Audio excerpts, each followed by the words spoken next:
This meeting is being recorded. All right. Told us twice. Okay, welcome everyone, and welcome back from our little brief hiatus for the summer. Welcome to 5 Miles from Anywhere, the International Silence Society. We meet, Madeline's excited there. We meet every first Saturday of the month at pretty much this exact time. And it's a 1-hour meeting. We talk, we share, it's a lot of fun. I think at this point, most of y'all are regulars, so I probably don't have to always keep explaining this. So without further ado, I'm going to get started, and then we'll hear Anna's wonderful talk on Kipling and Doyle in Vermont. And really nice turnout today, which is exciting. And a number of people also said they wanted to watch the recording. So Anna, good topic for this one. So very excited. All right, let me share my screen. Here we go.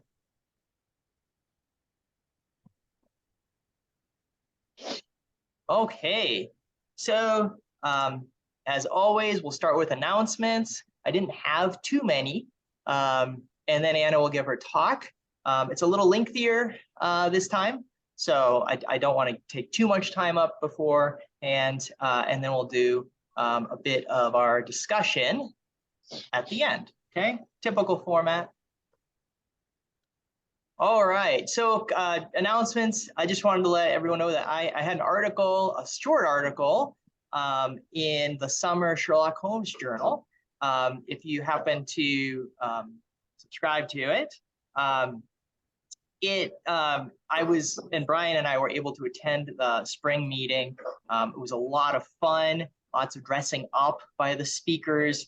The title of the talks was Loose Cannons in the Canon. And so some talks were given by people that, you know, some Sherlockians, and others were given by, like, Cardinal Tosca gave a talk. So it was a lot of fun. And if you ever get a chance to attend one of their meetings, and Robin was there, he can vouch for me. It was a lot of fun. It's a great group. And I really hope at some point to get over there for their dinner, their January dinner. One of the things that's kind of cool is, I just realized when I was just talking, is that this year I was published in both the Baker Street Journal and the Sherlock Holmes Journal. So that was kind of cool to figure out. And speaking of the Baker Street Journal, 2 people here I just have to give a cool shout out to. Madeline's cover was wonderful. I don't know if you guys have seen it. It's adorable. It's very sweet, Madeline. And then Rich wrote, wow, I would say a controversial article in defense of Baron Gruner. From a legal perspective, Rich, got to tell you, strongly disagree with your conclusions, but I thought it was an excellent article, and very, it was a great issue just all around. Really great issue. So kudos to both of you. I'll pause now because those are my only announcements. Does anybody else have an announcement for the group? You can just unmute, and I'll stop sharing so we can see ya, and you can say something else.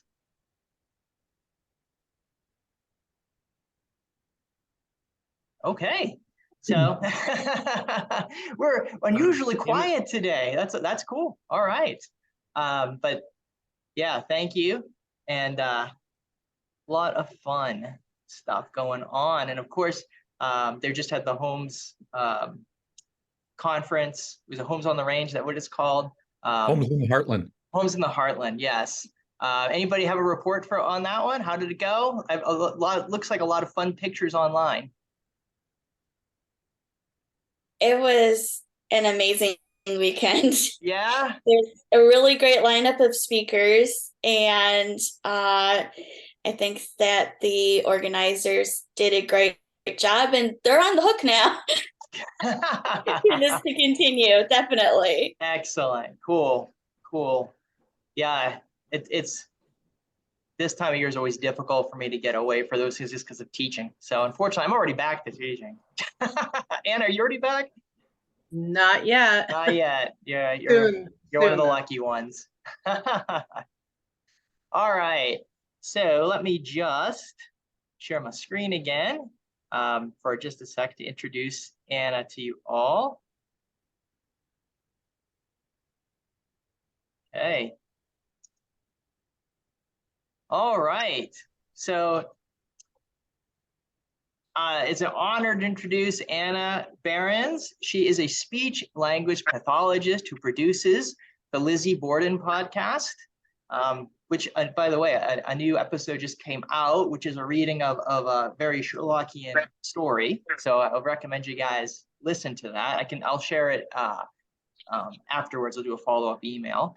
And she has her own imprint, a book imprint, 9 Muses Books. She leads her scion, the Monadnock Sherlockians, and has published writings from her group in the Monadnock Sherlockian Anthology. She is a recipient of the 2023 Beacon Society Award for Excellence in Sherlockian Teaching, and that mainly went for last year when she did the Sherlock Holmes Week at the Keene Library. They did a whole little Sherlock Holmes conference mainly for kids. So without much further ado, let me stop sharing. Give a virtual applause to Anna. And Anna, I'll share your PowerPoint and then you'll be on, okay? Sounds good. Thank you. Yep.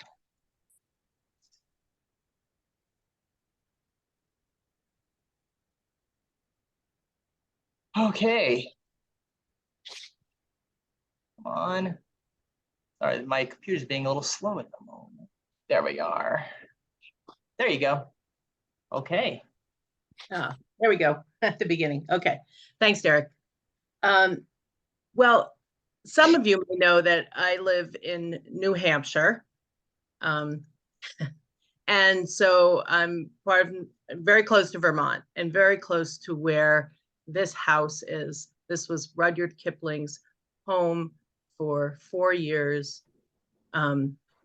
And at that time, Conan Doyle came to visit him there. So next slide, Derek.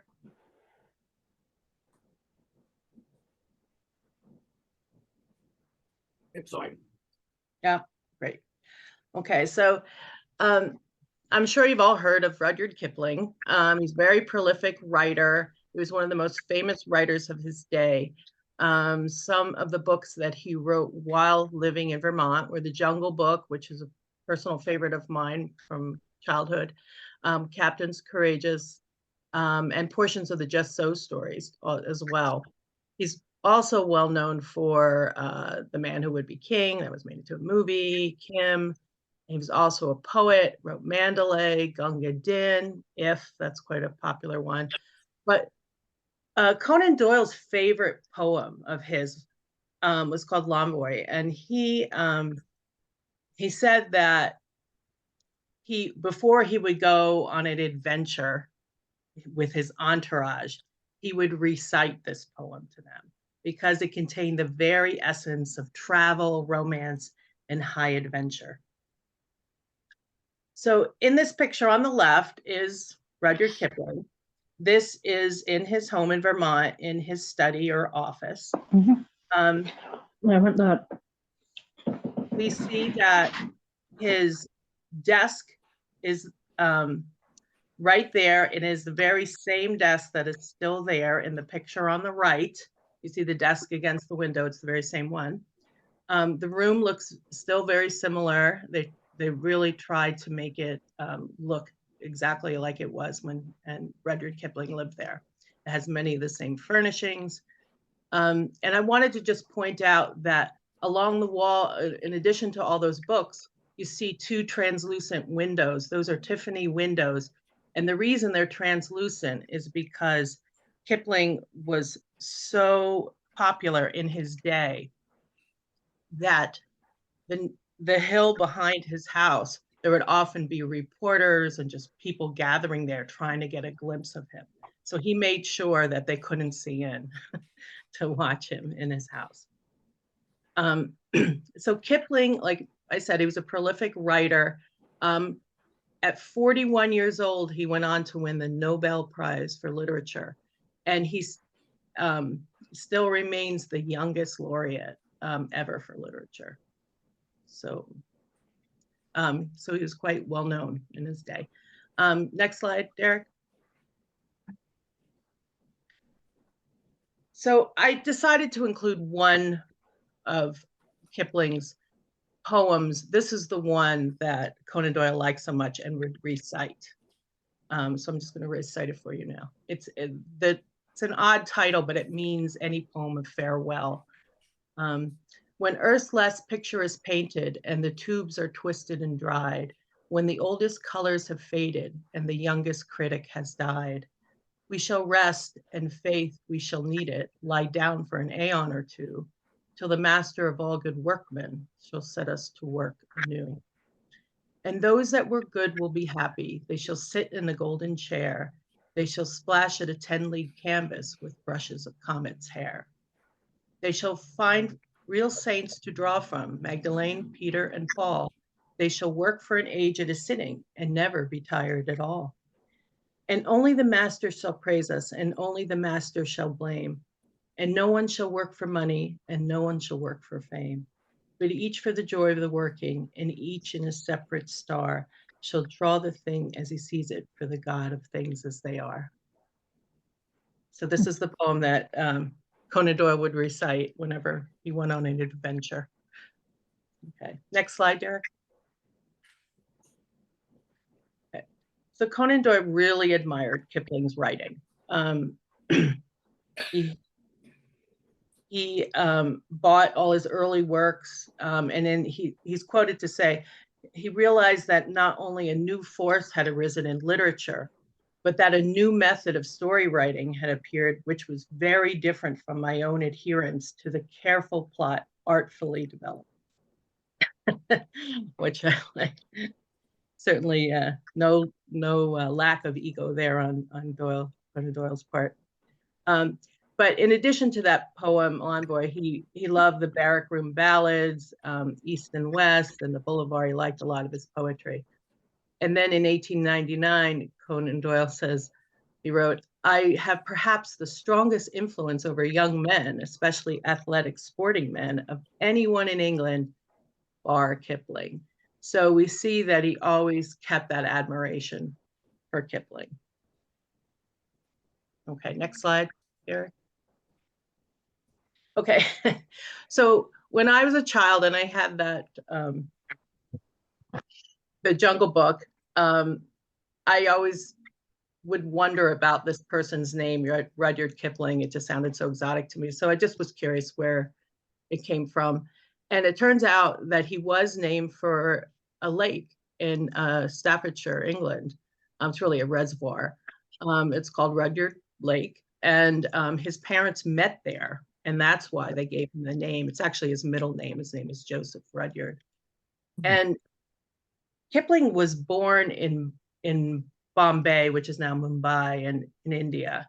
And the reason he was born there is because his father spent most of his career in India. His father was an art teacher, an illustrator, and a museum curator. So like Conan Doyle, his father was an artist. Next slide, Derek. Okay. Just a little bit about Kipling. He was born in India, but when it was time for him to go to school, he was sent away to boarding school in England. It was a particularly tough time for him. He doesn't have fond memories of that. But while in England, he met an American, Caroline Balestier, married her.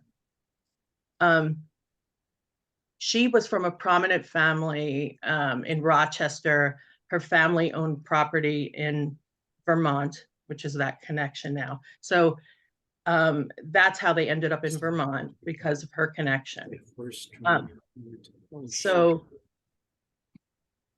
Doyle, we know Doyle visited Vermont in Kipling in 1894. And at that time, Rudyard Kipling was 29 years old.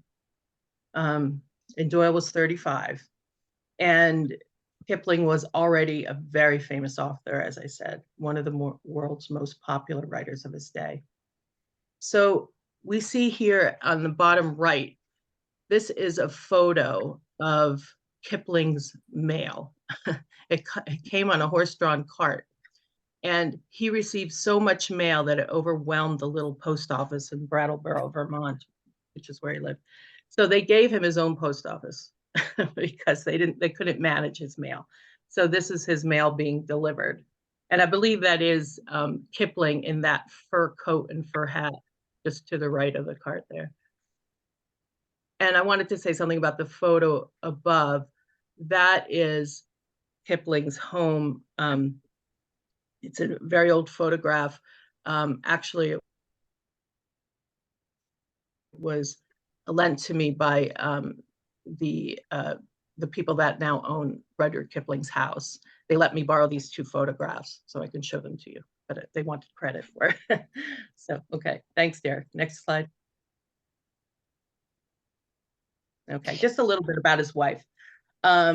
So I said she was from a prominent family. Her brother, Wolcott Balestier, he was a writer and a publisher, and he lived in London. So she went to London to serve as his hostess and to help out with, I think, some of the office work. She even taught Kipling how to use a typewriter. But Wolcott Balestier dies suddenly in 1891. He had typhoid. So Caroline's distraught, Kipling's distraught, and they end up just deciding, like, I guess they fell in love over that, and they ended up marrying really quickly. For some reason, Henry James gave her away at their wedding. They just had a quick wedding in London. And Wolcott Balestier actually wrote a book along with Kipling called The Naulakha, A Story of East and West. And Naulakha is the name that they give to their house in Vermont. Okay. So the Kiplings, they did plan when they were married to go on just a round the world trip. But Kipling's bank failed. So basically had no money. So they couldn't do that. So instead, that's why they decided to they went to Brattleboro. There was family land and a house there. They stayed in the house while they built their own house. And next slide, Derek. Okay. So Kipling leaves Vermont in 1896. He's only lived in his house for 4 years. He was only there 2 years when Conan Doyle came to visit in 1894. And the reason he leaves is because of this man pictured on the right, actually, in his drawing. I couldn't find a photograph of him, but this is the other brother, Balestier brother. Wolcott has died. Kipling marries the sister, Caroline. But then there's Beatty. Beatty's sort of a ne'er-do-well. He's an alcoholic. He never really has any real work. He's just always trying to make money, and he is a real thorn in the side of Kipling. They don't get along. In fact, when Conan Doyle was there only 2 days to visit Kipling, it happened to be over Thanksgiving. And Beatty insisted that Conan Doyle had to come to his house for Thanksgiving because you can't go to Thanksgiving in an Englishman's house, which of course is ridiculous because Caroline is not British, she's American. So, but he insisted, so Conan Doyle went to his house for Thanksgiving. So Beatty, as I said, was an alcoholic, and they had some dispute over property and money. And Kipling was coming up his drive in his horse-drawn carriage, and then Beatty stops him. He has a gun, and he threatens Kipling's life.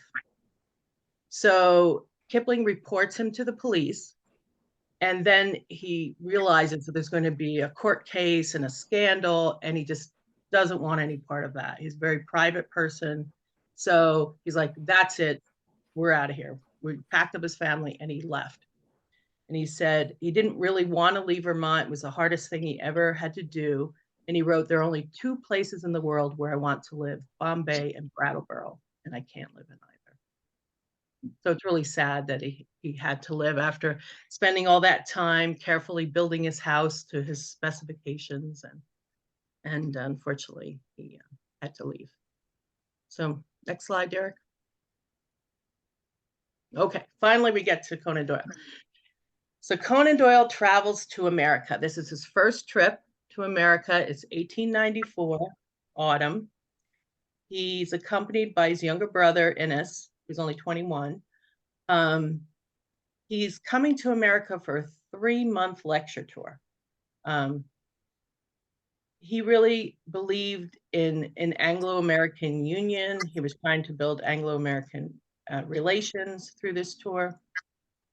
And as I said, he's 35 years old at this time, very famous in America. He just published the memoirs of Sherlock Holmes, where he kills off Holmes, The Final Problem. Also, his wife, just the previous year, has been diagnosed with tuberculosis, and his father, Charles Altamont Doyle, dies. So it's a very transitional time for him. So his first trip, he's invited by Kipling to come visit him. So we know that that happened on this trip. They met and they got along really well, and it really was the start of a lifelong friendship between the two. Next slide, Derek. Okay, just want to say something about this Anglo-American Union. Doyle really was a strong believer in this, and he had hoped that together, Britain and America would once again be under the same flag. I'm not really sure why he felt so strongly about that, but he did, and he really tried his best. And Kipling, apparently, Kipling wrote a lot of political things, and there was a lot he didn't like that the United States did, so he would write about that. And Doyle wrote to him and said, well, he said he remonstrated to Kipling, and Kipling received my protest very good-humoredly, and it led to my visit to his country home. So what could have been, an issue between them ended up, they were just accepted that they had differing opinions, and they started a friendship over it. Next slide, Derek. Just wanted to say something about Oliver Wendell Holmes. Doyle had also planned to meet him on this visit. One of his first stops was going to be Boston, where Holmes lived. He was an American physician like Doyle. He was a poet and generally a polymath. He did quite a lot. He was very well known, a very well-known writer. Probably his best known poem was Old Ironsides. But unfortunately, just before Doyle arrives, Holmes dies. So he never gets to meet him. And I have read in several sources that they think that it's believed that he takes the name Holmes to give it to Sherlock. And that's where the name came from. So when Doyle writes to his mother, which he did quite a bit, he says he went to Holmes's grave and he laid a big wreath. So he really, Holmes meant a lot to him, and he took the trouble to do that. Conan Doyle really liked America. He had written about it before he'd ever even got here. It's in a lot of his novels. And he had said in the same letter to his mother, he said, I want to come back here and go to Colorado, the Rocky Mountains in Colorado, because I want to take Tui, his wife, here to clear her system. He thought that would be really good for her tuberculosis. Next slide, Derek. Now we get to snow golf. So when Conan Doyle came to visit Kipling, he brought with him a set of golf clubs as a gift.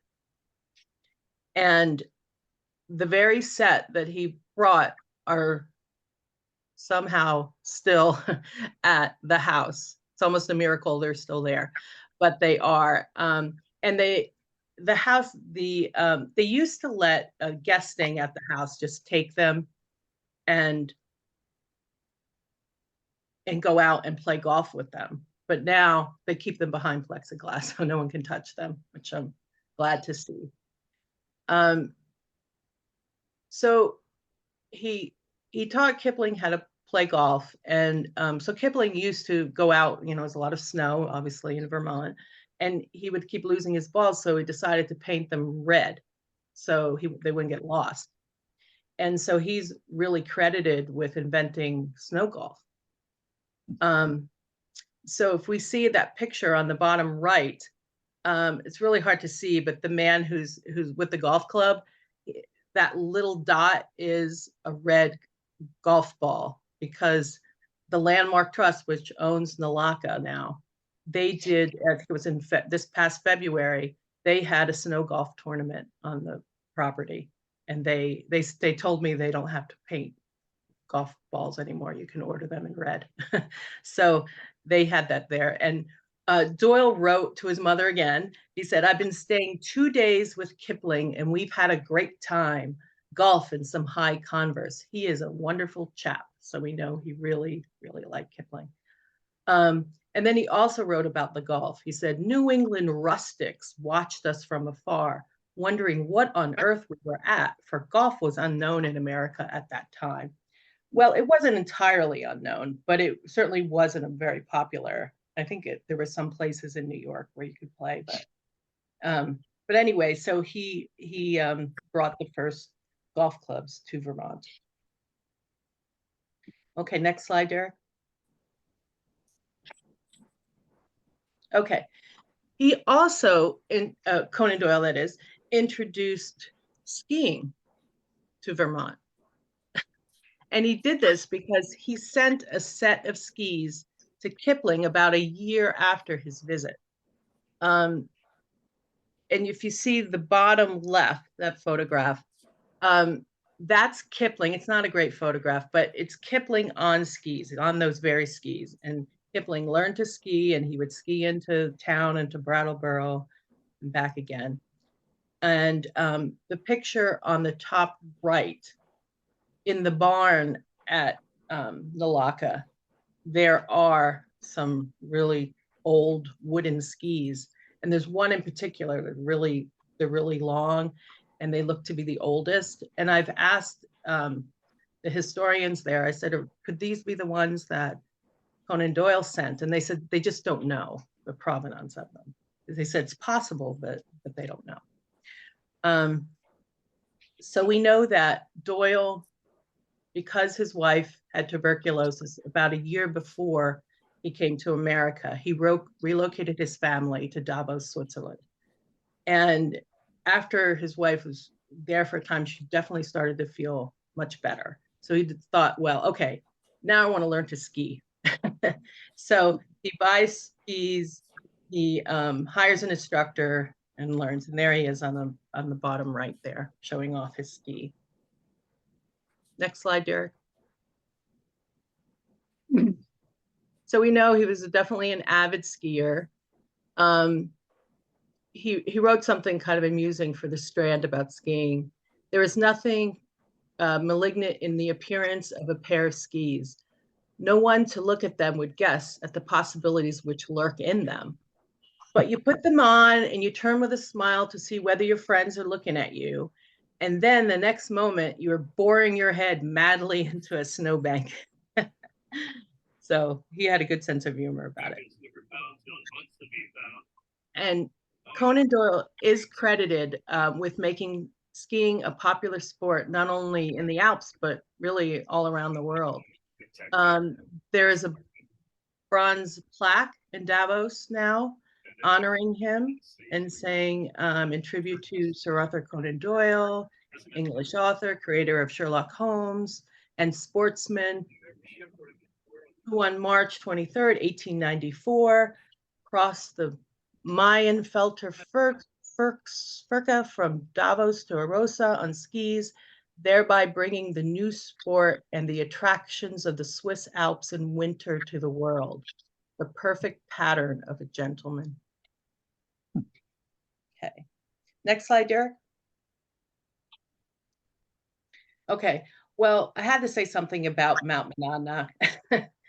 Monadnock is the name of the region where I live in New Hampshire, and it's the mountain. It's our mountain. We have a single peak, and this was visible from Naulakha. You could look out the window, and in the far distance, kind of similar to what you see in this photograph here, you would see Mount Monadnock way in the distance. And it really was inspirational to Kipling. He wrote about it. And he wrote, let's see, in 1892, he said, and it's called The In Sight of Monadnock. And it contains the following passage. Beyond the very furthest range, where the pines turn to a faint blue haze against the one solitary peak, a real mountain and not a hill, showed like a gigantic thumbnail pointing heavenward. And, you know, in Vermont, although where Naulakha is in Vermont, it's very hilly and it's, you know, all green, covered with trees. There's no peak that goes above the tree line. So I think that's why he calls it a real mountain and not a hill. So Mount Monadnock is a little over 3,000 feet high. It's the highest peak in this New Hampshire region. And they say it's one of the most climbed mountains in the world. The first is Mount Fuji in Japan, the second is Taishan in China, and the third is Mount Monadnock. About 125,000 people climb it annually. And its Abenaki name means mountain that stands alone because it is only that single peak. Okay, next slide, Derek. Okay, well, you can't talk about Kipling without talking about Freemasonry. Kipling was initiated into his lodge when he was in India, when he was 20 years old. For Kipling, Freemasonry was all the religion he thought he needed. He was promoted to a high rank at his lodge, the Royal Ark Mariner, and that contained a lot of symbolism of the Noah's Ark story. And that's one of the reasons that he built Naulakha, I'll talk about in a little bit, that it's shaped like a ship. It's very narrow and long. Now, Conan Doyle was also a Freemason. He was sort of an on-again, off-again Freemason, though. He, I think a lot of doctors at his time were Freemasons. And so he joined his Phoenix Lodge in Southsea. He became an honorary member of 2 lodges at Edinburgh. But Conan Doyle really, for him, spiritualism was really what he thought of as his religion. But we see that Conan Doyle wrote about Freemasonry, you know, some of his characters, like, you know, the Red-Headed League, Jabez Wilson, he knows he's a Mason, you know, because he's wearing a pin. And in the Norwood Builder, John Hector McFarlane, he's like, well, you're a bachelor, a solicitor, a Freemason, and an asthmatic. So he knew that. And also even wrote about it in The Lost World. So we know that it was something that was definitely part of his life, although Kipling was the one who really kind of lived and breathed Freemasonry. It informed his writing, and informed how he lived his life. Okay, Derek, next slide, please. Okay, so the picture on the top right is the very front of Naulakha, the front of the house. And that is where the veranda is. Kipling's office or study opens out onto the veranda. And we know that Conan Doyle and Kipling would sit out there and smoke and talk, and they would talk about paranormal things. specifically, I don't telepathy and all other aspects of the occult. Kipling, as I said, would definitely stay with all the Masonic symbols throughout his life and occult symbols as well. So Kipling was not Conan Doyle's only connection to Vermont. He went on to write The History of Spiritualism. This was later, 1926. And he came to the defense of this family, the Eddy family. And the bottom right, the two gentlemen on either side are the Eddy brothers. And they were thought to have amazing psychic powers. And one of the powers that they displayed here was they would get, I can't help but call them a victim, you know, have somebody to volunteer. And what they would do is, you see how they're holding this man's arms. So the brother on either side with two hands would hold his arms. So the man would feel 4 hands on him. But the brother on the left, well, we see he's got one arm up with the guitar, so he can't possibly be holding his arm with 2 hands because he uses a fake hand. So the man feels 4 hands on him, and I think it's in the dark, and he doesn't realize that one of them is fake.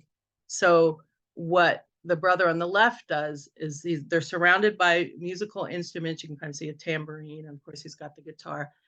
He would strum those instruments. And so supposedly, you know, it was the spirits playing, when obviously they were charlatans and they were just tricking everyone. So anyway, I just thought that was a really funny, a funny picture and a funny story. So next slide. Well, when I was writing the original article about Conan Doyle's visit to Kipling, it came to me that there was so many similarities between the two. So I just made this slide, Parallel Lives. Here they are, each pictured in their respective offices, Kipling and Doyle. We know, we've already talked about, they were both Freemasons. They both really supported British colonialism. I mean, I know Kipling's really thought of as an imperialist. They strongly valued loyalty, tradition, and country. Kipling's son Jack dies in World War I, 1917. We know Conan Doyle's son Kingsley dies of pneumonia after being injured in World War I, 1918. They both strongly supported the Boer War in Africa.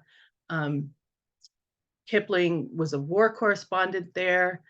Conan Doyle wanted to sign up as a soldier, but he was rejected, but he decided he would just become a medic, and he ran a hospital there.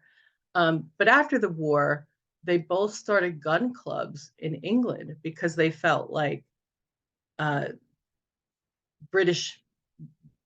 British men didn't know how to shoot, and it didn't work well when they were sent off to war. So they were trying to teach them young how to shoot. Obviously, they were both famous authors. They both had fathers who were artists. They had the same literary agent, A.P. Watts. They both worked with Wolcott Balestier. In fact, Doyle wrote a very heartfelt obituary after Wolcott dies. But one way that they were quite different is that Kipling was generally a very quiet person, certainly very private. We see he was so private that he felt he had to move away from the US after the issue with Beatty. But we know Doyle's sort of the opposite, very gregarious, very outgoing. But I wrote the original article that this talk is based on during COVID. So it struck me when I read this about Doyle that he volunteered to get an untested vaccine for typhoid. So he didn't know if it was going to work. He didn't know if it was going to make him sick or give him the disease, but he took it. And he credits that with saving his life because when he was in the Boer War, he didn't contract it. And then he campaigned for mandatory vaccines for soldiers after that. Okay, next slide, Derek. I wanted to talk a little bit about the house itself.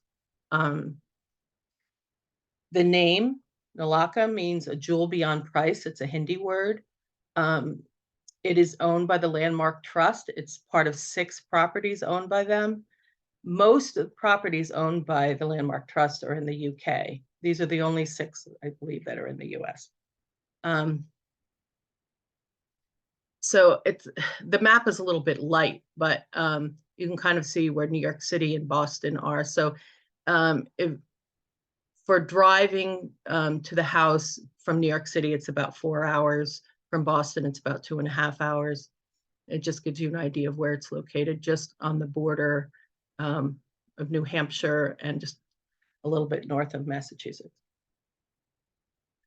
Next slide, Derek. So Doyle wrote that, again, to his mother. He wrote, the visit to Kipling in Vermont was an oasis in my rather dreary pilgrimage as a lecturer. And we see, I just put in the picture of this beautiful rhododendron tunnel because it is quite a beautiful place there.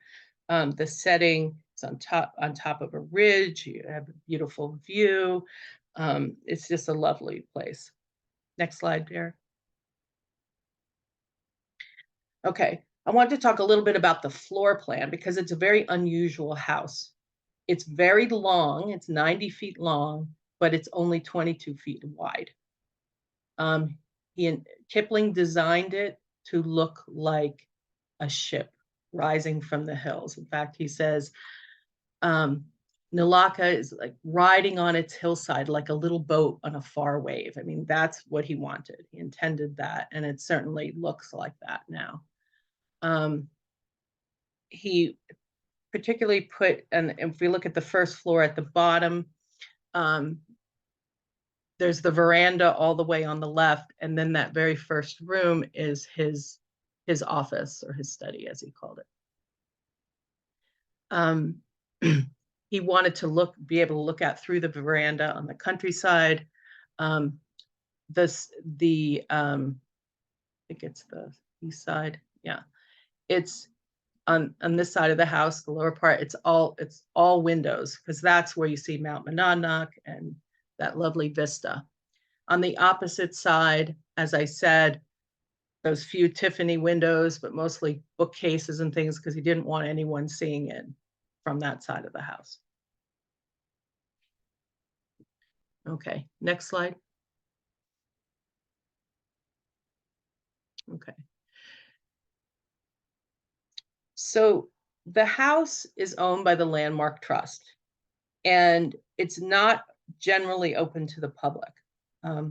But once a year, it's always the first Sunday and Monday in June, they open up the property in what they call a rhododendron tour, because as I mentioned, that rhododendron tunnel is all in bloom around that time. And what they do is they allow people to come in. You have to reserve a ticket. I believe it's about $35. And you can walk all through the house. They have a little walking tour you can take. They have the barn and the carriage house you can visit. You can walk all over the property. I mean, it's a great way to see it. And it's a really beautiful time of year to be there. Next slide, Derek. Or if you want to, you could actually stay there. I'm always amazed at this because it's the original furniture from when Kipling lived there, but you can rent it. It sleeps 8 people. There are 4 bedrooms. There's 3 full bathrooms. They have like the original bathrooms with the clawfoot tubs and things like that. They require a 3-night minimum to stay there. It's about $635 a night, the last time I checked with them. So it's a little bit pricey. It's that comes to about $3,810 if you want to stay there for a week. I took these photos because this is the room where Arthur Conan Doyle stayed when he was there. So you see, it's kind of a modest room, but it does have beautiful views out the window. It has this lovely frieze over the fireplace. And I just took a picture of the book because they had put Tales of Sherlock Holmes. I guess that's some incarnation of some of the Sherlock Holmes stories they put there. It's kind of exciting to be able to stay there in the same room as Conan Doyle. Okay, next slide. And these were just some photographs I took around. The top left, some might recognize this fellow there. There's Brian Belanger in the rhododendron tunnel, although this was just taken this past June, and my group, the Monadnock Sherlockians, went there. And there was a lot of storm damage, so unfortunately it doesn't quite look like a tunnel anymore, but hopefully that will grow back in time. And I just took some photos of some of the architectural features around. There's some beautiful views. The photograph all the way on the upper right that's sort of the other side of Kipling's office, and there's a working fireplace there. The bottom left, the top photo is, I think they call it the loggia. It's a space where it has those big windows, which I think at one time could be open. And that's where Kipling would tell his stories to his children, those just so stories. Those are stories like how the giraffe got its long neck and the elephant got its trunk and those kind of things. And the very bottom left, that's just my favorite piece of furniture there. It's from the Kiplings. It's a very intricately carved sideboard. It's just really beautiful. And these are just the other two photos to the right of that are from the dining room there, original dining room table. I think the chairs also. And there's a plaque there about Rudyard Kipling and the books that he wrote while he lived in that house. And upstairs there is a billiards table, and they say that is the original table from Kipling, so it's possible that's where he and Conan Doyle played as well. Okay, next slide, Derek. And there's my group when we were there in June.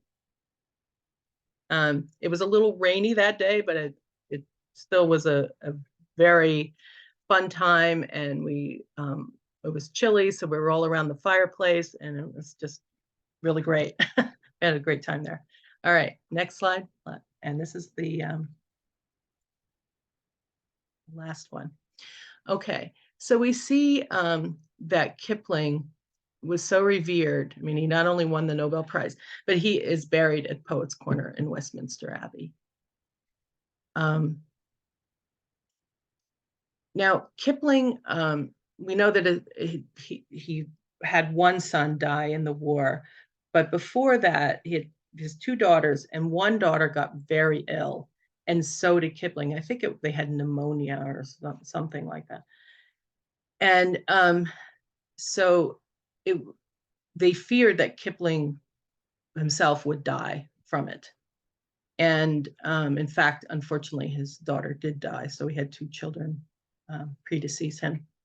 But Doyle writes over this, because I guess there was a story in the newspaper about they feared for Kipling for his life. So Doyle writes, perhaps Kipling was better known at that time in America than in England, for I remember sitting beside a busman in London who bowed his red face to my ear and said, "Beg your pardon, sir, but who is this here Kilpin?" So what he was trying to say. Like he didn't even get the name right. Like this average guy has no idea who Kipling is. So sometimes Conan Doyle had a few little digs at Kipling. But anyway, Kipling did survive that illness. And that is it. That is my presentation for today. So thank you so much for listening. Sorry for going on so long. Oh, don't apologize. That was chock full of fascinating information. I do want to open it up because we are, I mean, I did know you were going to take a bit today, but to questions or comments or anything, if anyone wants to unmute or hit the hand. Oh, Larry's got one. I already see Larry. Yeah. I have my question is just that I've always been fascinated with Doyle's relationship to skiing in this country. And you said, Anna, that he brought skiing to Vermont, but does that effectively mean that he brought skiing to America, to the United States? That is my understanding. It seems almost hard to believe that they didn't ski prior to that, but that is what I read. Yeah. I've seen articles that have talked about that too. Interesting. Tom Behrens? Oh, you got to unmute.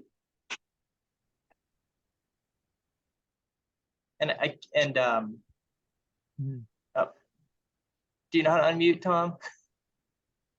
Oh, there's a button that you can click on that you should have like a mic that's X'd out. If you click on that, it should unmute. And I think I'll move on to Steve Mason for a minute while you're unmuting. Steve? Good to see you. Great job. I just wanted to let you know that I don't know how many sets of golf clubs that Doyle actually owned, but if it's the one that he used with Kipling, they are actually proudly in Texas now, down in Austin at the Harry Ransom Center, which is part of the LBJ Library. They have his set of golf clubs down there. So if you ever want to see the matching set to what Kipling used, you can come down here to Austin. That sounds great. Tom, looks like Tom's unmuted. Good job, Tom. Oh, we're still not hearing you, sir. You're not listed as muted, though.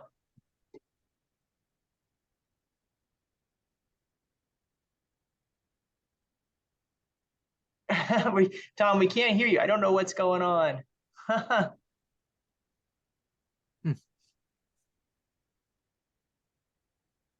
Well, we're figuring out Tom's difficulties. Anybody else have a question or comment for Anna? Brian? Yeah, I just wanted to point out that although they can't prove that those are the skis that Doyle brought, they look an awful lot like Doyle's skis, and you can touch them. Oh, wow. I made a point of that this past June. It's like, it's not worth it. You got it, Tom. You're on. All right. You can hear me? Yes. Okay, good. I'm glad I didn't say what I was thinking. No, I just a real brief point. I live in Wendell, North Carolina, and it is pronounced Wendell. However, it was named for Oliver Wendell Holmes. Don't ask me why. But it is Wendell, and that's because there was a train conductor who used to announce the town when you got there, and it was Wendell.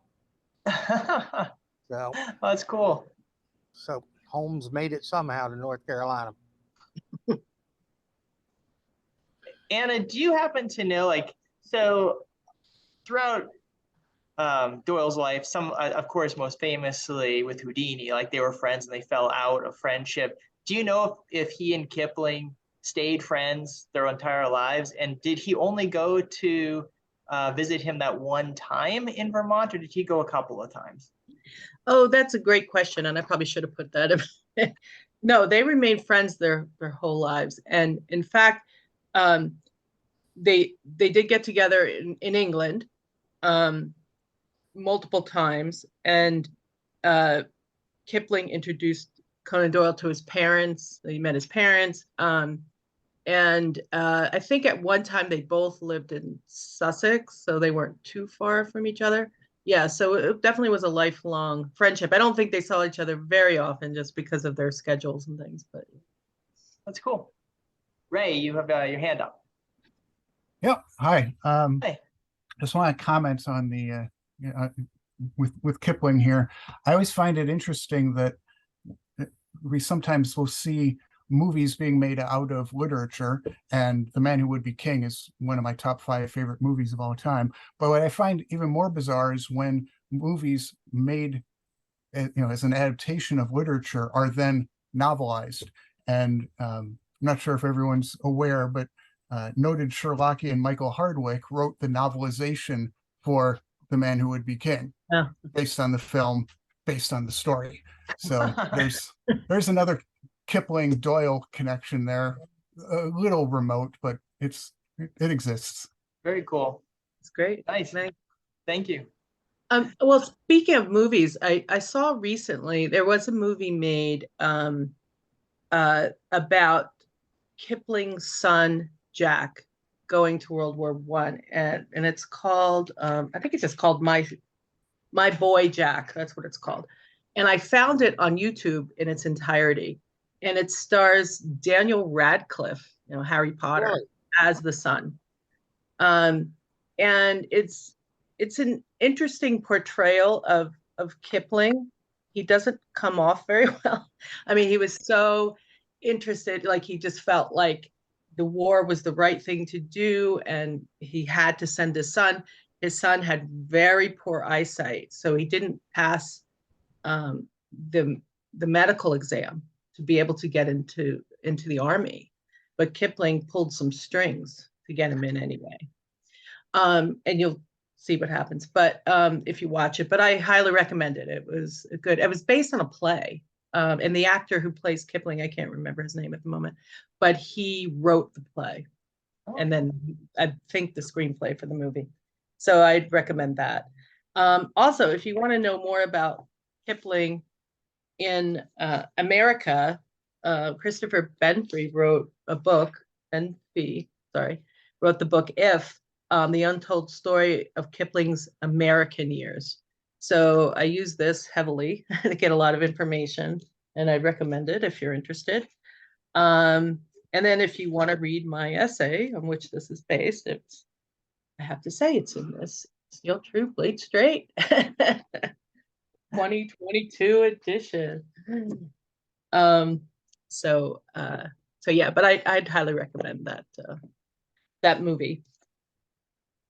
And YouTube is the only place I could find it. My Boy Jack. All right, thank you, Anna, and we are pretty much out of time. So again, just thank you so much. That was a very in-depth and wonderful talk, and really, really appreciate you sharing it with us here. Here's another big virtual round of applause for you. Thank you. Thanks for inviting me. Yeah. And next month, we're going to hear more about the Masons, as Brian is going to give a talk on whether or not Sherlock Holmes was in fact a member of a Masonic Lodge. Brian, you want to say anything more about it now, or? Oh, you're muted, Brian. You're muted. Oh, there you go. Well, all I'm going to say is that as a former Mason myself, we do have to keep our secrets until the proper time. That's great. All right. But as Anna just put in her own presentation here, not only is there a possibility of Holmes, but doctors certainly were known to be Masons at that time. So food for thought. Right. All right. Thank you, everyone. Have a wonderful August, and we'll see you September. For Americans, it'll be our Labor Day weekend. So take care, friends. Bye now. Thank you. Thank you, Derek. Bye. Thank you. Hey, Brian,